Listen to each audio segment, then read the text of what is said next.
Hello everyone, my name is Joe.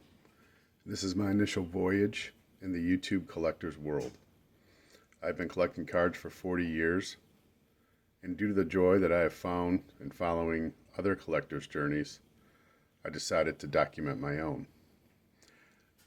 I just finished watching a national recap from Bowman53, and his words resonated with me. If you thought about making a YouTube channel, stop thinking about it and just do it. While my collecting journey is like many in the hobby, I felt it was time to stop watching all the great content I enjoy and start to document my own. Even if only one person watches my video, I hope to inspire any current and future collectors with my hobby journey. I love history. I have my entire life. And at the top of that list is the history of baseball. We have all thought about players of the past, envisions of those who were there, envious of them, and in awe of keeping their memories alive as we do through collecting. About a year ago, I shifted my focus from vintage to focusing more on pre-war side of the hobby. That's why my channel is called Pre-War Dreams. It fits with the history. I started early, and as my style of collecting has changed and evolved, I've become what I call a historical minimalist. I truly believe my minimalist mentality in life has led me to pre-war baseball collecting. The stories, the pictures, the history captivate me. And I hope my videos can help someone in the hobby find the same love as I do of the history of baseball.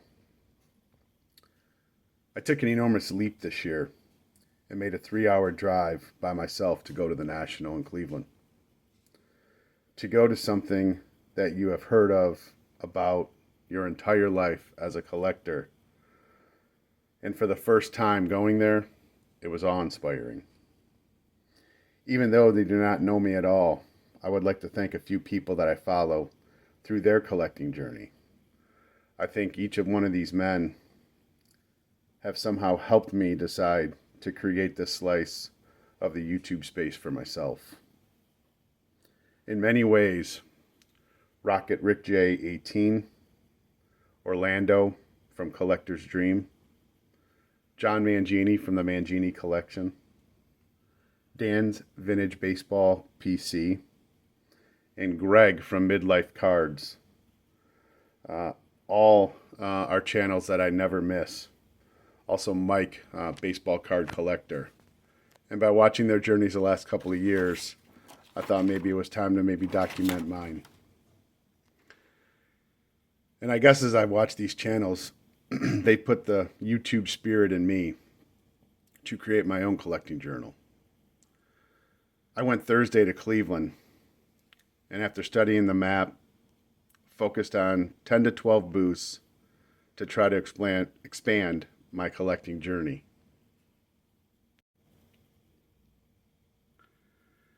So like I said, I went Thursday to the National in Cleveland, and the minimalist in me decided to narrow about 200 cards on my list to 2 to 5 cards that would fit into my collecting and also my collection style.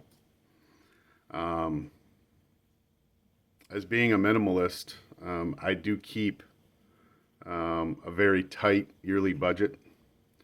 So I knew, looking at this map from the National, I had to be precise in my selections. And after about 3 hours on the floor, I felt like I accomplished my goal. The first booth that I went to was Craig Helbig. He's the number one up there in the left-hand corner. He was by the PSA booth. I actually sought Craig out through videos by Mike, Baseball Collector. He's had him on his show numerous times. They're friends. and so I wanted to go to his booth first. And I was able to get 2 cards, and I'll explain later, maybe through a couple other videos, what I look for. But the first one here is the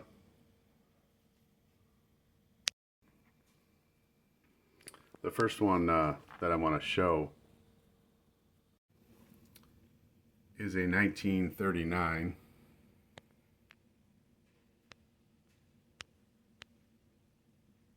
play ball Daffy Dean.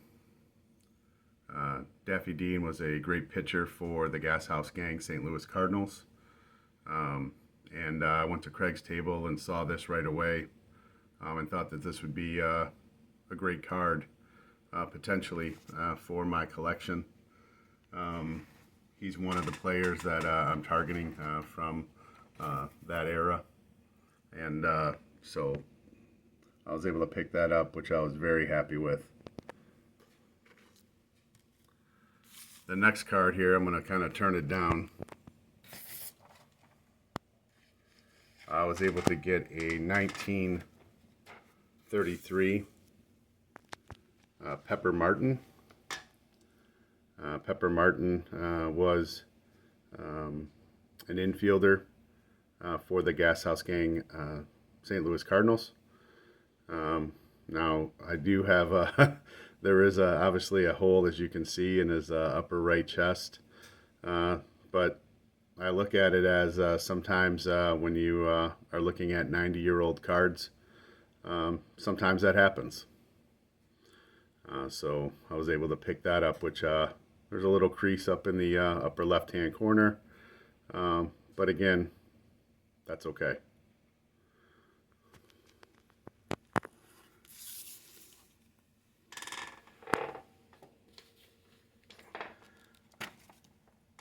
I then went over to, as you look here, the second booth that I went to. It was on the other side of the ballroom. It's called Dynamite Pieces.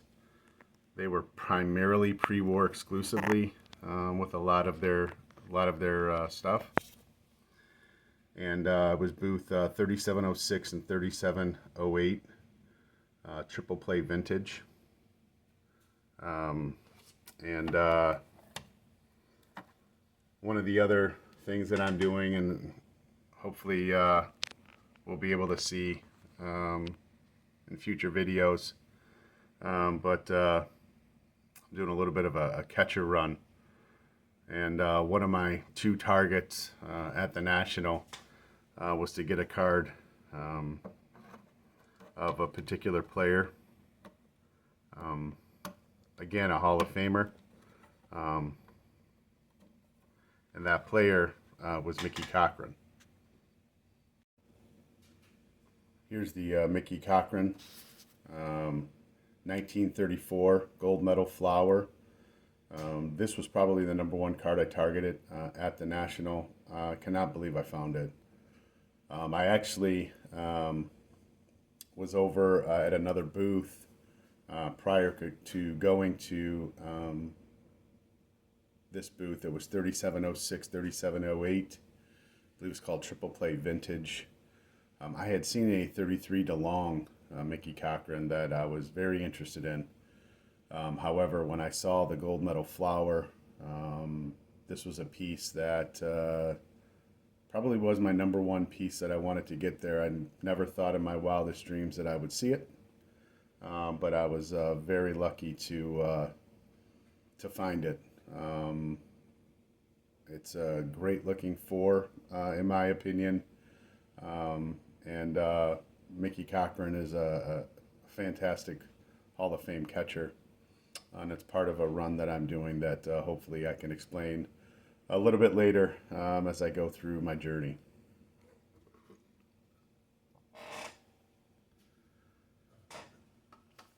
The third card that I was able to pick up, or I'm sorry, fourth card I was able to pick up, is down here in the right corner. It was in the far corner of the floor. It was next to the Beckett. um, area, and believe the booth was American Sports Card Collective. The gentleman had all modern around him. He was like one of the only vintage dealers over there. And I have something that I'll speak about in later videos called the Dream 9. Just 9 players I want to have a representation of in my collection.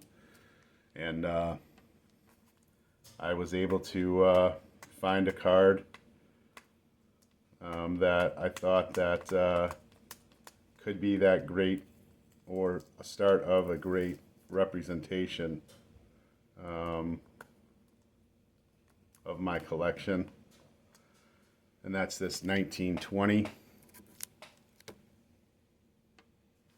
W516-1 hand cut Walter Johnson.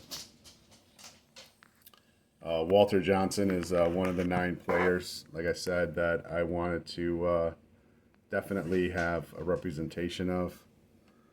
There are some creases, as you can see, but it's a 104-year-old card, so sometimes that happens. He gave me a pretty good deal on it. Again, he was around a lot of modern booths, so we kind of struck up a conversation, and I was able to acquire the Walter Johnson. Finally, as you can see here, I kind of went back through to the other side of the pavilion. I put a little 4 there. There was a dealer there by the name of Tyler Santiago from Santiago Sports. I believe he was from either South Florida or Jacksonville, Florida. It was over by Heritage. And I saw this card, kind of coincidence, kind of paired it with the Walter Johnson. But another player for my Gas House gang. This is the 1920 W516-1 Rogers Hornsby.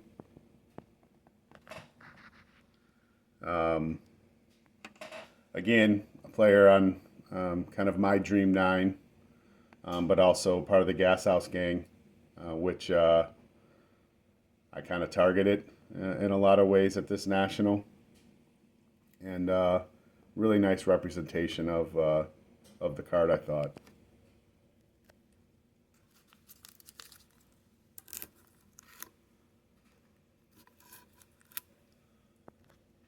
I leave those 2 up here. As I expand my collection, I look forward to documenting my journey. If you have stumbled upon my channel, thank you for taking a few minutes out of your time and out of your day to watch my video. I will update my journey as I continue to move forward. And I'm going to leave you with a quote from Eleanor Roosevelt, who was one of my mom's favorite people of all time, and who started me on my entire collecting journey, when I was 6 years old. But Eleanor Roosevelt said, "Yesterday is history, tomorrow is a mystery, today is a gift. That's why we call it the present." And I feel like in this hobby, all of us that collect, we do have a gift. And we're so fortunate to be able to get these pieces of history into our collections. Thank you, and hope to talk to you soon.